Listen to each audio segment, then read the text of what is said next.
For most of the season, Syracuse has lived by the three and died by the three. But today at Wake Forest in an ACC road game, Syracuse shot 4 of 19 from deep and still won by 25 points. The Orange shot better than 70% inside the arc. The embodiment of that was Elijah Hughes, scouted as a sniper, but today he was in attack mode. They were closing out, kind of hard on me, and I just knew that they scouted me as a shooter from last game and the whole season, so I knew I could have opportunities to get to the basket. I was just being aggressive, taking what the defense gave him. They were playing his jump shot, so we drove by him, and he's capable of doing that every single night. He gets to the basket really well, he can shoot it really well. I mean, he's starting to show that. These games are always difficult. In a game you're supposed to win. It's not that easy, and I thought today we played a really solid basketball game. The Orange are now 6-3 in true road games this year, which matches their win total from the previous 2 seasons combined when they went 6-14 away from the Carrier Dome. You heard Jim Boeheim mention that every game in the ACC is tough. That's especially true on Monday when number 2 Virginia comes to the Carrier Dome. 7 o'clock tip-off there between the Cavs and the Orange. Follow us on Twitter at Citrus TV Sports for all your updates. For now, though, I'm Drew Carter reporting in Winston-Salem for Citrus TV. 4 of the 5 spots in Syracuse's starting lineup are set in stone. The one spot that's a mystery is the center. Now, Marek Dolezaj has started the last 4 games in that spot, but tonight might have been its most complete performance of the season in a 61-53 win over Clemson in the ACC home opener. That's despite the fact that the preseason starter was right here for the entire game. Pascal Chukwu did not play a single minute for the first time all season. Jim Boeheim says that's not due to injury. Those other guys just add a new dimension to the offense. Trying to be more mobile, and then when Barama went in, he was really good in the first half. He made some plays that really made a difference for us. I mean, I always try to get involved. It's a matter of time when I have the ball. Whenever I have the ball, I know I can score, so I'm going to go trying to get one. But if I don't have the ball, I have nothing. So. Usually last year we were 3 players who could score, and now we are 4, maybe 5. I think we are really getting better. You know, I hear the other bench, Marek goes to the line there, he's only made 3 all year, or, leave him, but, he has confidence in himself to get going. Dolezaj said after the game that he thought it was his best performance so far of the season. You would expect him to get his 5th consecutive start next time out for Syracuse, Saturday, 6 p.m., right back here in the Carrier Dome, looking to move to 3-0 in ACC play for the first time in 4 years against Georgia Tech. Reporting from the Carrier Dome, I'm Drew Carter, Citrus TV. Hop, it's really hard to say. Every Super Bowl has a cornucopia of storylines. This one's no exception. Think about Bill Belichick, one of the older coaches in the league, against Sean McVay, the youngest coach. Think about Tom Brady in his 9th Super Bowl against Jared Goff, playing in his 1st. And then think about the nightmare for the city of St. Louis, because the Patriots beat them all the way back in Super Bowl 36. Now they're playing against the team that stole their team, Los Angeles. But one of the more fascinating storylines to me in this one, Hop, is Matthew Slater. He's a 7-time Pro Bowler for the Patriots. He's about to play in his 5th Super Bowl, and he also has a Syracuse connection. He played at UCLA when Dino Babers was on the staff. We got a chance to ask him about that on Monday. The most animated coaches I've ever had in any sport at any level, but he loved football, he loved coaching, he loved young men and trying to get them headed in the right direction. So I really enjoyed my time with Dino. Did he ever do one of those speeches in the locker room after a game? He didn't do them quite to the extent he's doing them now, but he did have some catchy phrases and one-liners that we found very entertaining at the time. Now, that was over a decade ago, so Slater says he doesn't remember any of those Babers-isms, but we know plenty of them from his time at Syracuse. Now, Slater doesn't just have ties to the Orange. He's actually got ties to his opponent on Sunday as well. His dad, Jackie, was a Hall of Fame offensive tackle for the Rams, played his entire 20-year career with that team. So who's Pops rooting for on Sunday? Well, he says he can't lose, so he says either way the game goes, they're going to feel good about it. Obviously, I know my dad's always going to support me and want to see me be successful in any endeavor. So, but I know he's just giddy about this week and about this game. Now, Matthew has become a bit of a legend for his uncanny ability to win the coin toss. Back in Super Bowl 51 against Atlanta, he won it going into overtime, and New England won that game. And then last game in the AFC Championship against the Chiefs, did it again in overtime. He always calls heads because of his dad, Jackie Slater. The guy's red hot. We tried to find out, does he ever miss? I've got a quarter here. Can we do a little coin toss? All right. Call You it know what in I'm calling? I'm calling heads. I know you're calling it. We'll see if you're right. Ready? All right. Here we go. Heads. Oh, look out. Heads? There we go. Atta baby. A little tough to see there at the end, but it was heads on that coin, so Matthew Slater makes another coin toss. We'll see if he has to do that again on Sunday. Okay, we'll get you out of here on this. Now, your real name is Francis, and I noticed that on your Twitter page, that's your name. It's Francis. Yeah. So I'm going to give you a few hypotheticals here, and I want you to tell me if you introduce yourself as Frankie or Francis. You ready?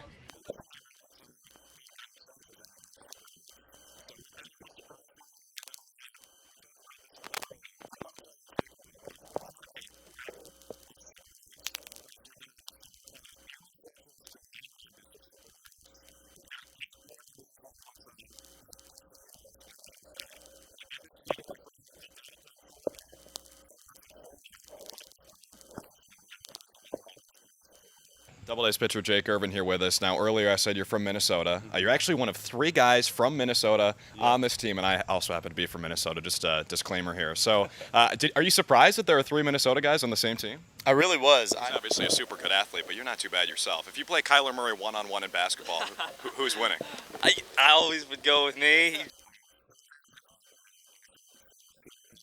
School, I'll go by Francis. I don't know. How about if you're meeting a girl's parents? Oh, I'm Frankie. Frankie? Yeah, it's just easy. I don't know. For me, it's just, I'm more comfortable with that.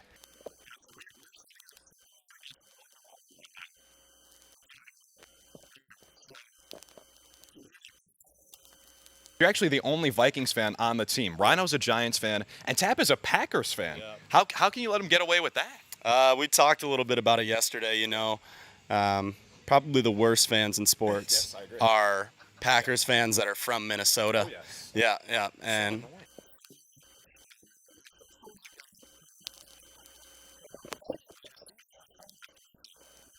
now, if your mom gets really mad at you, is it Francis? Hey, Mom. I believe so. I'm her favorite child, so she doesn't really get mad at me. I'm her baby, so she doesn't really get mad at me that often.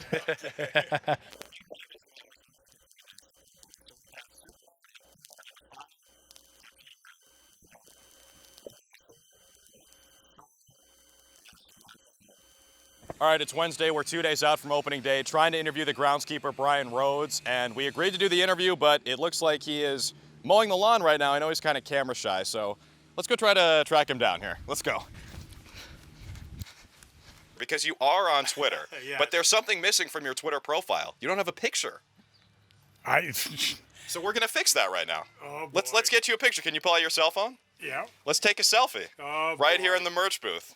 All right, so we're assuming they don't know each other very well, but we'll see if they can prove us wrong. We're going to start with Matt giving us his first real answer. Just write down your full name, and we'll see if Megan knows your last name. Watch your step here. He's going to get pissed. Hey, Rhodes! Oh, boy, just what I need. Watch this. Terry is a wizard with this thing. It's going to take you 2 seconds. I got to go to Twitter. One eternity later. Yeah, we'll do some fancy editing here. There you go. Selfie. Okay. Nice. Boy. This is the most basic question we can give them. All right. Don't let the camera see that just yet. All right, here we go. Reveal it on 3. 1, 2, 3. Oh, she drilled it. Ding, ding, ding. Matt C. What's up, dude? How's it going? I know you're busy right now, but can we maybe grab you for a quick interview? Sure. How you doing, buddy? Pretty good, man. Hold it up. Boom. Boom. Beautiful. Okay. Talking here with Double A's pitcher Chandler Day. Now, you might be able to tell already that Chandler's a pretty happy-go-lucky guy. I think it's fair to say that. You said, I actually saw on your Vanderbilt player page that if you weren't a baseball player, you'd be a comedian, and we've already seen that firsthand. Why do you like to keep the mood light so much? I mean, it's just I had an experience at the end of my freshman year at Vanderbilt and the pass of a good friend. And so I never take a day for granted. And so every day I wake up, you just have to have a good mentality and conquer that day because you never know when it's going to be your last. And so for me, it's kind of easy just to go about my day and try to take my happiness that I have a lot of and energy that I have a lot of and share it with the people around me. To baseball, opening day is tomorrow, and if you're a Mets fan, your team doesn't give you a ton of reasons to be excited, but they did today. New York's top prospect is starting the season in the bigs. Reports saying Pete Alonso has made the 25-man roster and will wear the orange and blue when the Mets visit the Nationals tomorrow. Now, the Mets could have held Alonso in the minors to save a year of his service time with the team, but the 24-year-old basically gave them no choice. He shredded spring training, a .352 batting average, 4 dingers, and 11 RBI. Last year, Alonso cranked 36 bombs across Double and Triple-A. Mets skipper Mickey Callaway says they just want the best 25 guys. Now, to quote Jay-Z, "Can I get an encore? Do you want more?" Syracuse fans certainly do. And after a win on the road against the #1 team in the country last week, you couldn't blame Orange Nation for boosting their expectations. Over this past weekend, everyone in Central New York hoping the Cuse had 99 problems, but a Pitt ain't one. Meeting number 114 between Syracuse and Pittsburgh, these two old Big East foes going toe-to-toe. This guy's like a monster, so we all know that Zion Williamson, the biggest star in all of college basketball. But did you know there's a Zion-esque player in college lacrosse? He wears number 1. He looks like a football player. To Syracuse fans, he's basically the boogeyman. His team is Albany, and his name is Dehoga Nanticoke. The sophomore for Albany, leading the Great Danes into the Carrier Dome. Check out these standings, Matt. These are tighter than a soccer mom's grip on the steering wheel during a blizzard. What's happening? This is NCC News Now, your news, your way. I'm Drew Carter. Select any of these buttons for the latest on that topic. Welcome back to On the Bench. Matt, Drew. Matt, this is weird. I know. I'm normally on that side. I know. I feel like we're in a mirror right now. It's a little strange. That's probably why the mojo's off right now, but let's fix it. While everyone and their mothers and their brothers and their cousins and their dogs wants to know what Zion Williamson is doing at every second of every day, Duke's lacrosse team is actually pretty good too. The Blue Devils stumbled against High Point earlier this year, but after that they ripped off 7 straight wins, including 3 over top 5 teams. They brought that 7-game win streak to Syracuse, first outdoor game in the Salt City in 30 years, playing this one at Cicero North Syracuse High School because the dome occupied by that women's tournament. Stop me if you've heard this one before. Syracuse digs itself an early hole. That's a goal there to start it off by Joe Robertson, and it's a 3-0 Blue Devils lead. If you blink, you miss it, and Duke takes that big-time edge. Now, Syracuse, a team that scored 18 goals in its last time out against Rutgers, doesn't find the board until more than midway through the first quarter with Nate Solomon, who just scored that one. Jamie Trimboli, who scored the game winner at Duke last season, he scores again to make it a 1-goal game. But then more Blue Devils in the second quarter right before halftime. That's Riley Walsh hits the deck and still scores. 6-2 Blue Devils lead at halftime. Fewest goals in the first half for Syracuse all season, and it continues for Duke into the second half. Brad Smith, that guy probably had a lot of trouble finding a Twitter handle. No trouble scoring there, though. Speaking of Twitter, Sam Rothman says it's been back and forth. Never doubt Syracuse. Solomon on the man up, and the comeback begins. Brad Voigt, I think I could have scored that one from right on the doorstep, and all of a sudden it's a 2-goal game. Syracuse trailed by 4 goals with about 5 minutes left, but here they come. David Lipka makes it 8-7. Death taxes Syracuse coming back, and then you know what's coming next. Steven Rafis puts it home, and we are tied at 8, heading into overtime. A little free lacrosse at Cicero North Syracuse. Matt, how do you like your curry? Like Brendan. I like it hot, and that's what Brendan Curry is. He scores the game winner in overtime. Syracuse pushes that win streak to 3 games. Another ranked win, this one over the #2 team in the country in Duke, and they did it in spectacular fashion, as they always do. Alex and Mohammed make great livings as Uber drivers. This is great. Thank you. But a recent study from MIT says a lot of Uber drivers don't even make minimum wage, and the median salary is barely above $3. So construction here at the Marshall, as you can see, is just cruising along at an amazing rate. You can pan up and see just how much progress they have made in the recent months. When you go over the top of the Marshall and take a look across the street, you'll see another construction site where progress isn't nearly as fast. That's the site of the new SU Veterans Affairs building. They do have a deadline date, but at this rate, who knows? On Super Bowl Sunday, for some sections of the store, it's just business as usual. But other foods start flying off the shelves. The On Center in downtown Syracuse is usually a hub for activity, especially sporting events. But this year, it looks a little bit different. I've been bowling since I could walk. That's Bill Orlikowski, whose team is one of the top contenders in the U.S. Bowling Congress Open Championships. He's a former pro who came all the way from Michigan for this, and he's here to win. Terry Gish is not. Throw it away. Terry and his 3 buddies, all named Mark, are here from Montana. This year alone, teams have made the trip from Scandinavia, Puerto Rico, and the Bahamas. Now, the Open Championships don't just bring business here inside the On Center, where several prominent bowling businesses set up shop. They're also a boon for the economy of the city in general. As rather than it being like a Super Bowl where we just come and boom, bang, it's there, it sort of trickles in over time. There's about 500 bowlers, 450, 500 bowlers a day that'll come in. Dwayne Hagan is in his 10th year as tournament director. His favorite part of the event is that all USBC members compete in the same place. I might be a 150 average bowler in my league, but I might get scheduled to bowl right next to Pete Weber or Walter A. Williams or one of the best pros in the world. Well, that's not going to happen in golf, right? I'm not going to go up and tee it up with Tiger Woods tomorrow. I'd like to, but it's not going to happen, right? Still, it doesn't really matter who's one lane over. They're having trouble next door now. What does matter is who you're sharing a lane with. That's really what it's about, is as much as the competition, it's more about the guys and gals getting away and having a great time with friends. Reporting in Syracuse, I'm Drew Carter for NCC News.